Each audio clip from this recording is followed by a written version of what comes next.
রাজ্যে প্রথম দফার ভোট হলো গতকাল এবং তারপরে মুখ্য নির্বাচন কমিশনার জ্ঞানেশ কুমার একদিকে পশ্চিমবঙ্গ এবং অন্যদিকে তামিলনাড়ুর প্রত্যেক নাগরিককে স্যালুট জানিয়েছেন। তিনি বলছেন, স্বাধীনতার পর পশ্চিমবঙ্গ এবং তামিলনাড়ুতে সর্বোচ্চ ভোটদান হলো এবারের নির্বাচনে।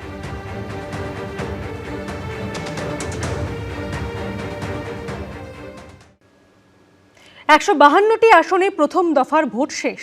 এবার শুরু হলো ফলাফলের হিসেব নিকেশ। বৃহস্পতিবার ভোট যখন মধ্য গগনে, তখনই শুভেন্দু অধিকারী বললেন 152 আসনের মধ্যে ন্যূনতম 125টি আসন পাবে বিজেপি। কুণাল ঘোষ আবার বলছেন 152টির মধ্যে 132 থেকে 135টিতে তৃণমূল জিতবে। 125 ন্যূনতম মিলিয়ন রেকর্ড করে রাখুন, 4 তারিখে দুপুরে দিন। 152টার মধ্যে 132 থেকে 135টা তৃণমূল জিতছে।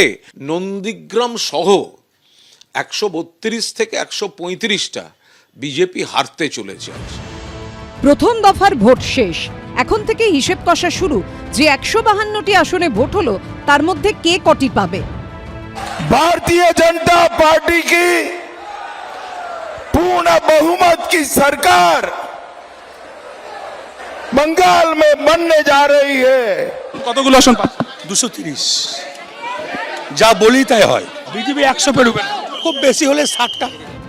শেষ হলো প্রথম দফার ভোট গ্রহণ, এবার কাউন্টডাউন শুরু দ্বিতীয় দফার। कई जिलों में टीएमसी का खाता तक नहीं खुलेगा। आपने ये तय कर दिया है कि 4 मई को